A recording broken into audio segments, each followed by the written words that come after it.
फैसलाबाद में ईदगाह रोड पर government dispensary में अचानक आग लग गई। रेस्क्यू और फायर ब्रिगेड की 4 गाड़ियां आग बुझाने में मसरूफ हैं। आग ने पूरी बिल्डिंग को अपनी लपेट में ले लिया है। आग के शोले आसमान को छूने लगे हैं। रेस्क्यू काम के मुताबिक बुनियादी कार्रवाइयां जारी हैं। जल्द ही आग पर काबू पा लिया जाएगा। मजीद जानते हैं ब्यूरो चीफ फैसलाबाद वकास शराज से। जी वकास, आगाह कीजिएगा। जी बिल्कुल, ये ईदगाह रोड पर गवर्नमेंट डिस्पेंसरी है जिसमें जो है अचानक जो है आग लगी है, जिसकी इतला रेस्क्यू डेवलपमेंट नंबर 2 को दी गई, जिस पर जो है रेस्क्यू की और फायर ब्रिगेड की 4 गाड़ियां मौके पर पहुंची, जिन्होंने 2 घंटे तक जो है कोशिश के बाद जो है आग पर काबू पाया।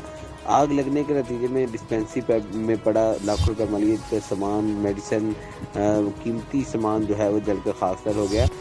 ताहम रेस्क्यू काम के मुताबिक बताया जा रहा है कि इब्तदाई रिपोर्ट के मुताबिक तो आग शॉर्ट सर्किट के बायस लगी है।